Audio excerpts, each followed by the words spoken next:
Hello everyone, ICT virtual classes में मैं योगेश किन्नी आपका स्वागत करता हूं। तो आज हम अपने यूनिट नई शुरू करने जा रहे हैं जिसका नाम है moving charge and magnetic field. Moving charge and magnetic field.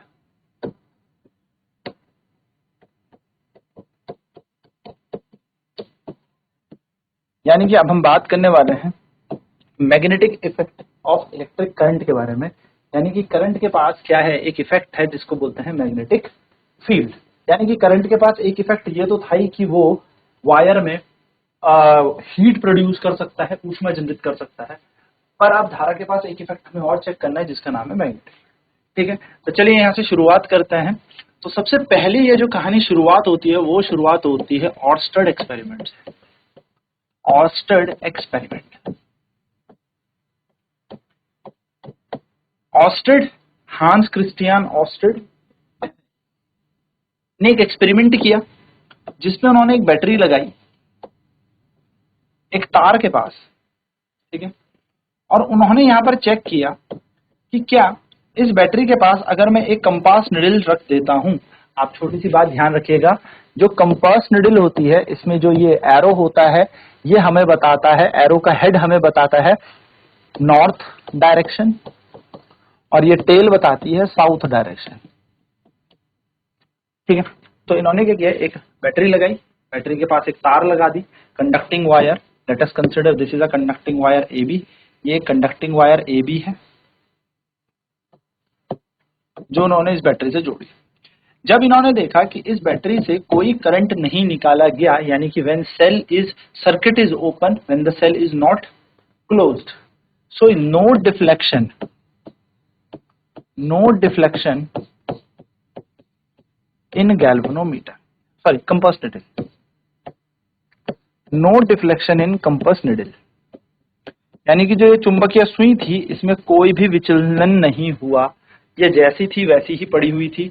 जिस डायरेक्शन में हमने इसको छोड़ा था ये उसी डायरेक्शन में एज इट इज थी। ठीक है, ये नॉर्थ है ये साउथ है, यानी कि देयर इज नो डिफ्लेक्शन। लेकिन एज सून एज ही स्टार्टेड फ्लोइंग इलेक्ट्रिक करंट, लेकिन जैसे ही उन्होंने सेल को क्लोज किया यानी कि सर्किट को क्लोज किया, इसके अंदर से धारा प्रवाह होने लगी, यानी कि इस तार के अंदर से करंट फ्लो होने लगा। और करंट फ्लो होता ही जो यहाँ पे रखी हुई चुंबकीय निडल थी वो इस तरीके से घूम गई। यानी कि जैसे ही इसके अंदर करंट फ्लो हुआ तो चुंबकीय निडल में डिफ्लेक्शन आ गया, ये घूम गई। अब ये क्यों घूमी, क्योंकि ये तो तभी घूमती है जब मैग्नेटिक फील्ड हो, यानी कि करंट से क्या प्रोड्यूस हो गया, मैग्नेटिक। ठीक है, चलिए ठीक है। नेक्स्ट इन्होंने पोलैरिटी चेंज कर दी। On reversing the polarity, on reversing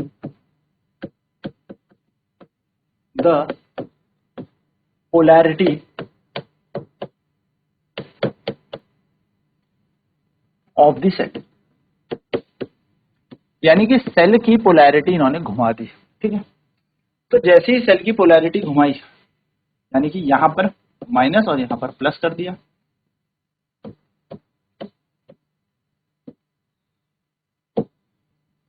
इस तरीके से।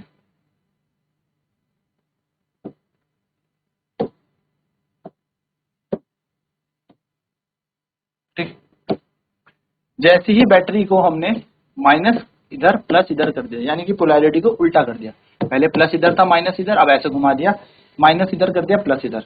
तो ये जो कंपास निडल थी इसकी डायरेक्शन चेंज हो गई और ये टिल्ट अब दूसरी तरफ होने लगी, यानी कि इसकी डायरेक्शन चेंज हो गई। तो हमने क्या देखा, हमने ये देखा कि यहां पर कंपास निडल डिफ्लेक्ट हुई, compass needle deflects.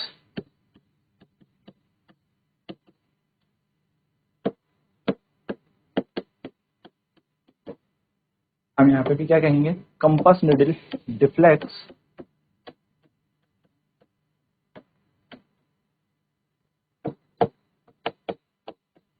In opposite direction.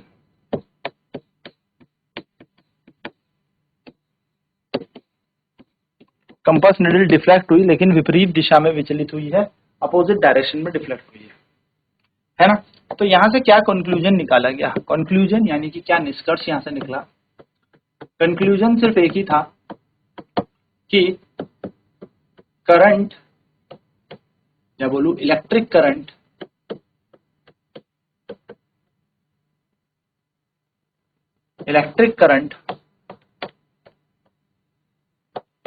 Produces magnetic field, है ना? Electric current produces magnetic field, यानी कि वैद्युत धारा चुंबकीय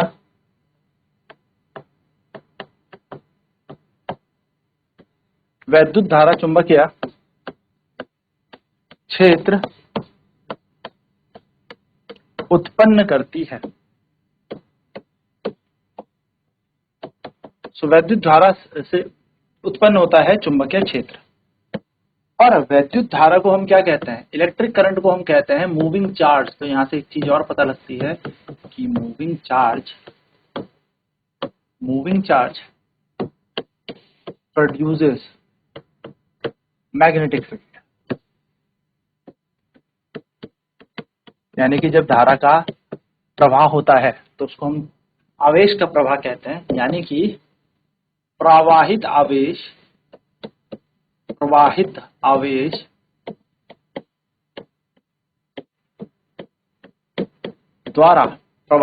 द्वारा चुंबकीय क्षेत्र उत्पन्न होता है। चुंबकीय क्षेत्र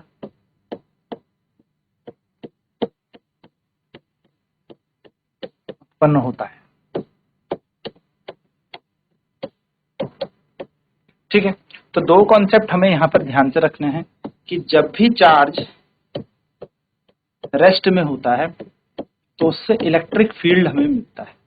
यानी कि जब भी चार्ज यानी कि आवेश विराम अवस्था में हो तो उससे हमें वैद्युत क्षेत्र की प्राप्ति होती है। लेकिन अगर आवेश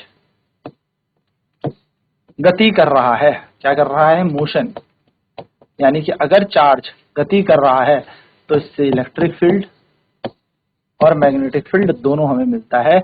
यानी कि अगर आवेश गति करता है तो इससे वैद्युत क्षेत्र भी प्राप्त होता है और इससे चुंबकीय क्षेत्र भी प्राप्त होता है। ये बात ध्यान में रखना। और एक बात और आपको याद रखना है कि जो मैग्नेटिक फील्ड है वो B से दर्शाया जाता है। तो हम लिखेंगे note, magnetic field is denoted by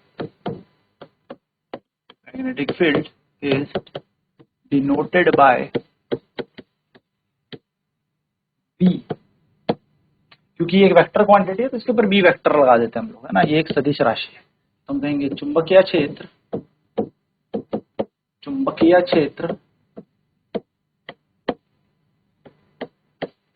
B vector या B द्वारा दर्शाया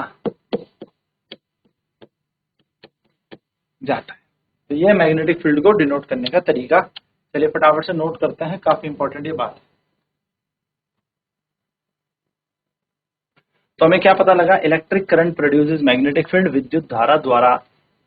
विद्युत धारा चुंबकीय क्षेत्र उत्पन्न करती है।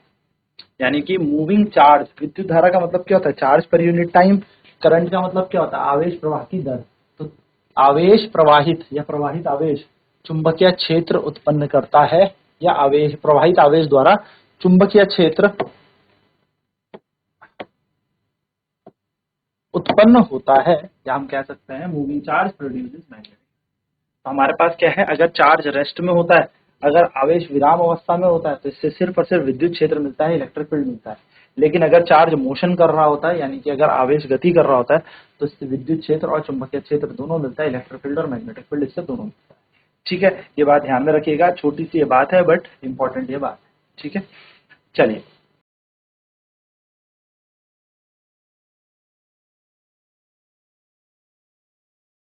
और मैग्नेटिक फील्ड को हम B से डिनोट करते हैं, चुंबकीय क्षेत्र को B वेक्टर द्वारा दर्शाया जाता है।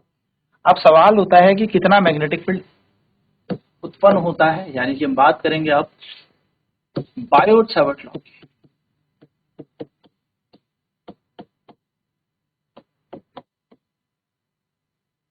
बायो सैवर्ट लॉ यानी कि इसको कहते हैं बायो सावर्त का नियम।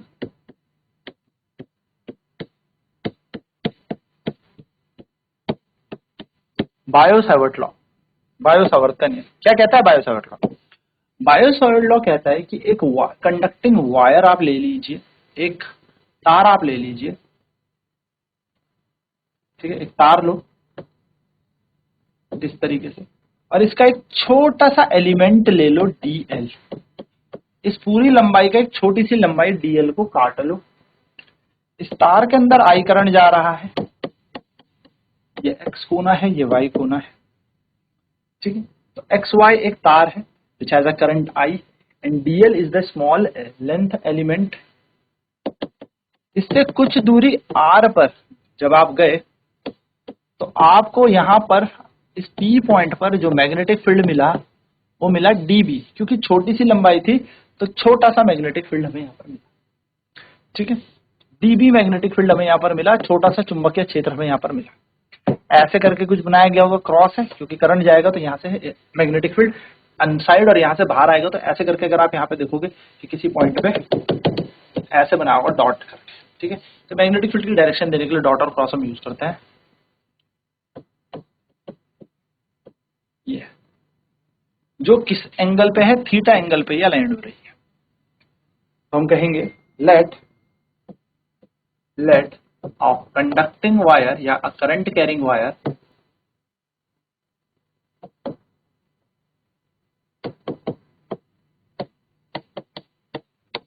XY has a current of I ampere या has a current I in it। Current कितना है इसके अंदर? I धारा इसके अंदर प्रवाह कर रही है, I धारा इसके अंदर प्रवाह कर रही है। Let DL be the small length element,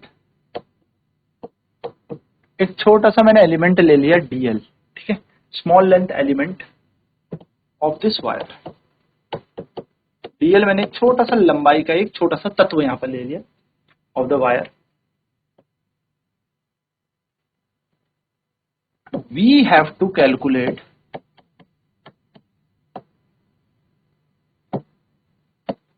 अच्छा एक सेकंड रुकता है, फिर लिखते हैं late dB be the magnetic field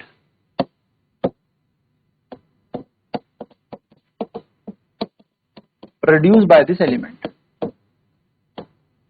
produced by this element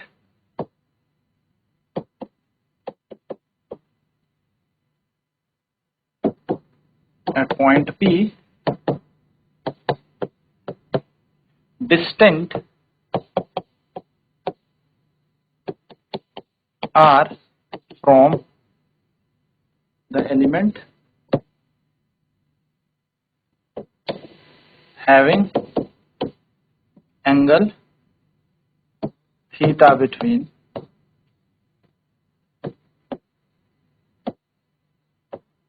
length element या element है between length element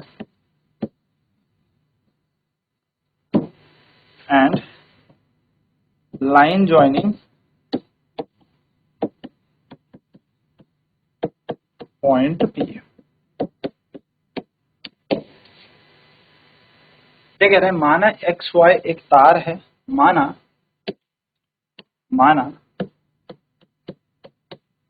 XY एक तार है जिस पर I धारा प्रवाह करती है। माना तार की लंबाई का एक छोटा तत्व DL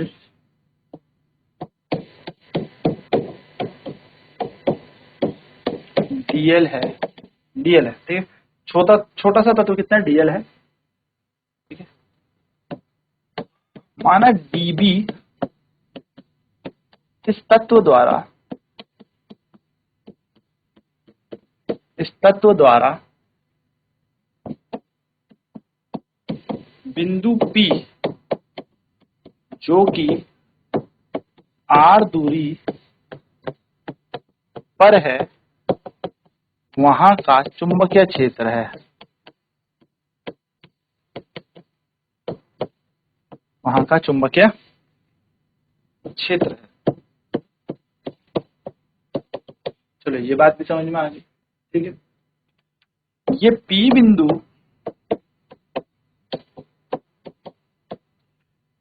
DL और R के बीच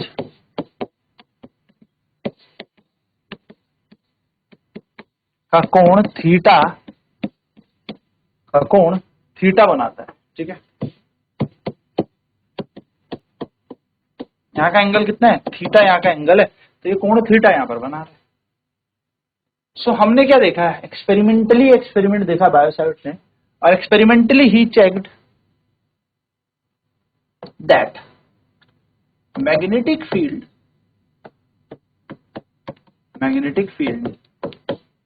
इज डायरेक्टली प्रोपोर्शनल। टी पर देख रहे हैं हम मैग्नेटिक फील्ड है, टी भी बोल सकते हो, but magnetic field is directly proportional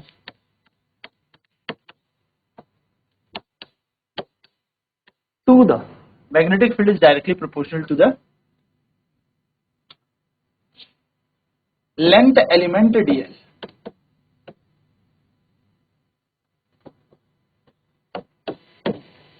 यानी कि dB is directly proportional to dl। दूसरी इक्वेशन क्या बनती है? यानी कि हम इसको ऐसा लिख सकते हैं कि चुंबकीय क्षेत्र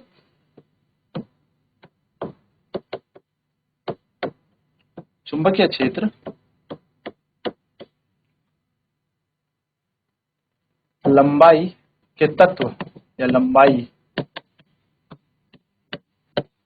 के तत्व dl के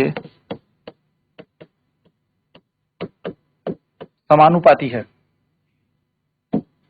यानी कि कितना मैग्नेटिक फील्ड मिला, जितनी लंबाई आप लेते जाओगे उतना ज्यादा चुंबकीय क्षेत्र आपको मिल जाएगा। दूसरा बोला magnetic field is directly proportional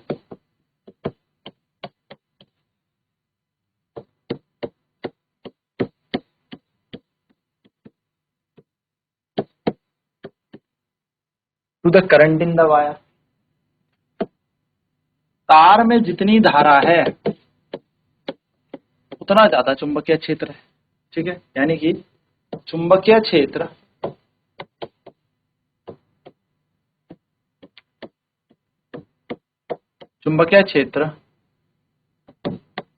तार में प्रवाह धारा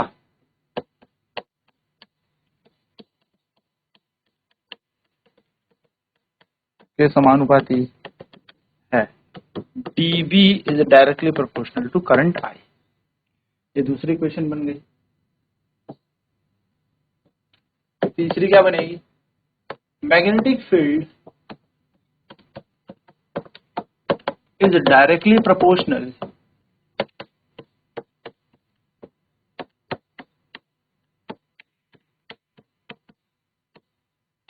to the sine of the angle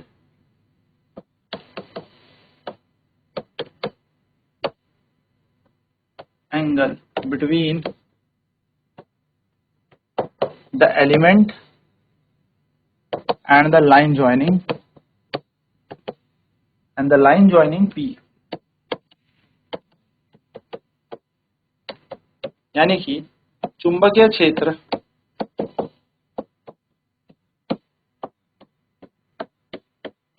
P और तत्व को या लंबाई तत्व को जोड़ने वाले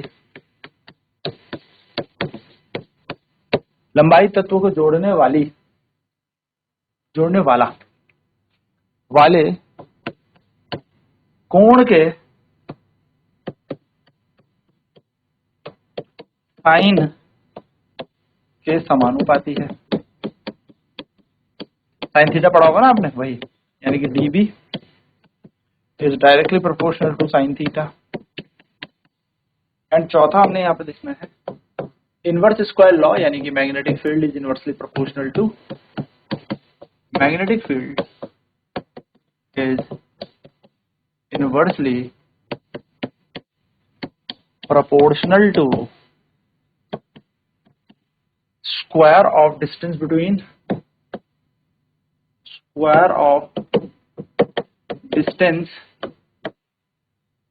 between point P and BL, यानी कि चुंबकीय क्षेत्र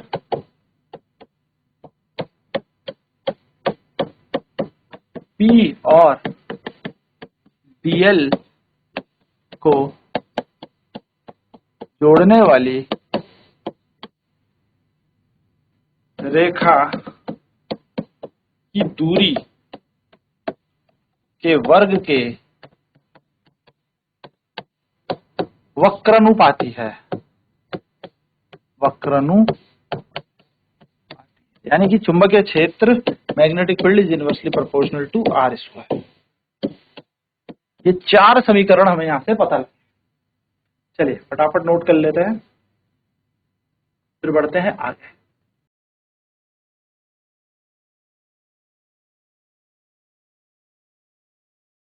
तो आपने देखा यहाँ पर कि चुंबकीय क्षेत्र हमने यहाँ पर देखा डीएल के डायरेक्टली प्रोपोर्शनल है ना, लंबाई का जो छोटा सा तत्व था उसके जितनी ज्यादा धारा प्रवाह कराओगे, जितना ज्यादा करंट करोगे उतना मैग्नेटिक फील्ड आएगा। तीसरा साइन थीटा एंगल जितना ज्यादा होता जाएगा उतना ज्यादा मैग्नेटिक फील्ड आएगा, क्योंकि साइन 90 की तरफ बढ़ता है तो 1 की तरफ बढ़ती है वैल्यू।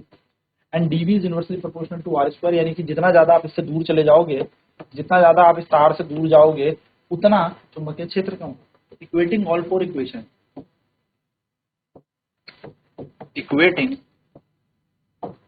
ऑल फोर इक्वेशन, आपने चारों के चारों समीकरण को इक्वेट किया है ना, सबको समान करने पर हमें मिला कि डीबी जो चुंबकीय क्षेत्र था वो था आई डीएल साइन थीटा और नीचे आ जाएगा आर स्क्वायर के समान। अब आप सभी जानते हैं कि जब ये प्रोपोर्शनैलिटी का चिन्ह हटेगा तो हियर कम्स अ कांस्टेंट जिसका नाम है म्यू नॉट अपॉन में 4 पाई। तो यहाँ आ जाएगा mu not upon 4 pi and this complete value I DL sine theta upon R square and this will be your magnetic field. ये है आपके पास magnetic field dB equals to mu not ideal sine theta upon 4 pi are square. Now अगर कायदे से इसको देखा जाए तो हम इसको साथ लिख सकते हैं, तो it will be 4 pi are square. अच्छा बच्चे लोग ध्यान से देखना, जहां पे म्यू नॉट अपॉन या बेसिकली मैं म्यू नॉट की बात करूं तो इसको हम कहते हैं permeability of free space. Permeability of free space यानी कि इसको हम कहते हैं निर्वात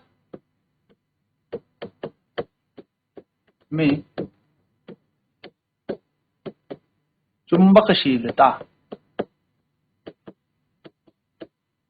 निर्वात में चुंबकशीलता में से कहते हैं म्यू नॉट को। अब इसका मान क्या होता है, तो इसका मान होता है म्यू नॉट की वैल्यू होती है 4 pi into 10 to the power -7 newton पर एम्पियर स्क्वायर। ये इसका मान है, इसकी वैल्यू भी याद रखनी है। और अगर इसकी यूनिट हमने देख ली और डायमेंशन पूछ ले आपसे, डायमेंशन यानी कि इसका विमीय सूत्र क्या होगा,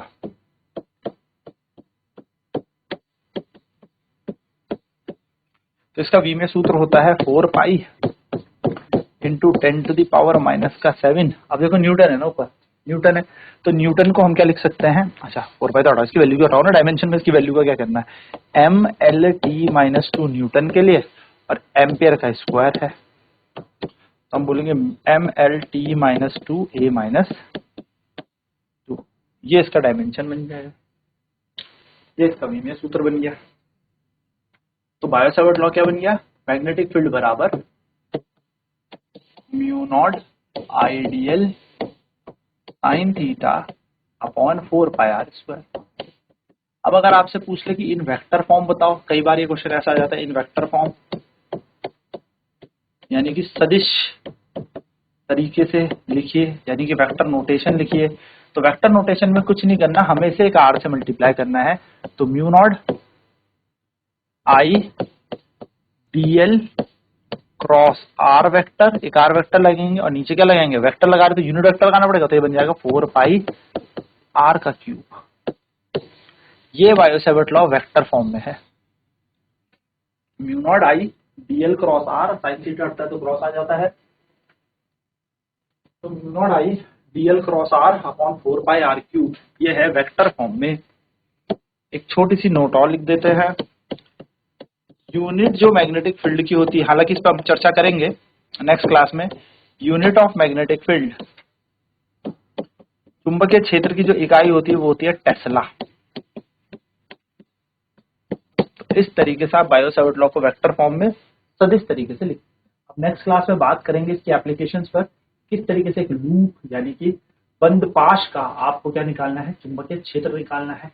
एक्सिस ऑफ द लूप पर भी आपको क्या निकालना है, मैग्नेटिक फील्ड, यानी कि किसी बंद पाश के थ्रू उसके अक्ष पर किसी बिंदु पर चुंबकीय क्षेत्र कैसे निकाला जाएगा।